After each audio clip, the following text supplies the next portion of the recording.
தாய் தமிழ் உறவுகளுக்கு வணக்கம். அதிமுக மாவட்ட செயலாளர் தமிழக வெற்றிக் கழகத்தில் இணைந்தார். உடனடியாக எம்எல்ஏ சீட் வழங்கப்பட்டது என்ற தலைப்பில் இந்த காணொளியை காண்கிறோம். அதிமுக மாவட்ட செயலாளர் தமிழக வெற்றிக் கழகத்தில் இணைந்தார். உடனடியாக எம்எல்ஏ சீட் வழங்கப்பட்டது.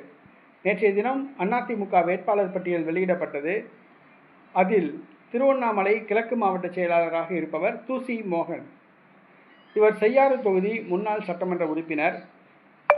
அவருக்கு எம்எல்ஏ சீட்டு கேட்டு விருப்ப மனு தாக்கல் செய்திருந்தார். ஆனால் அவருக்கு சீட்டு கொடுக்கப்படவில்லை. இதனால் அதிருப்தி அடைந்த அவர் தன்னுடைய மாவட்ட செயலாளர் பதவியை ராஜினாமா செய்துவிட்டு தமிழக வெற்றிக் கழகத்தில் இணைந்தார். உடனடியாக அவருக்கு செய்யாறு தொகுதி வேட்பாளராக எம்எல்ஏ சீட் வழங்கப்பட்டது. அதிமுகவிலிருந்து விலகி தமிழக வெற்றிக் கழகத்தில் இணைந்தார். உடனடியாக அவருக்கு எம்எல்ஏ சீட் வழங்கப்பட்டது. மகிழ்ச்சியுடன் அவர் தேர்தலில் போட்டியிடுகிறார். தமிழக வெற்றிக் கழகத்தில் வேட்பாளர்களுக்கு பஞ்சம் ஏற்பட்டுள்ளது. மாற்றுக் கட்சியிலிருந்து வந்த பிரபலமானவர்களை வேட்பாளர்களாக நிறுத்தியுள்ளது. குறிப்பாக செங்கோட்டையன், கூப்பா கிருஷ்ணன், சத்யபாமா, ஜேசிடி பிரபாகரன், நிர்மல்குமார் உள்ளிட்ட பலர் அதிமுகவிலிருந்து வந்தவர்கள்.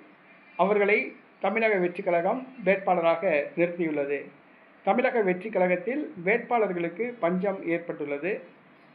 மக்கள் மத்தியில் அறிமுகம் இல்லாதவர்கள், அரசியல் புரிதல் இல்லாதவர்கள் வேட்பாளர்களாக அறிவிக்கப்பட்டுள்ளார்கள். மக்கள் இவர்களை எப்படி வேட்பாளர்களாக ஏற்றுக்கொண்டு வாக்களிக்கப் போகிறார்கள் என்பது தெரியவில்லை. பொறுத்திருந்து பார்ப்போம்.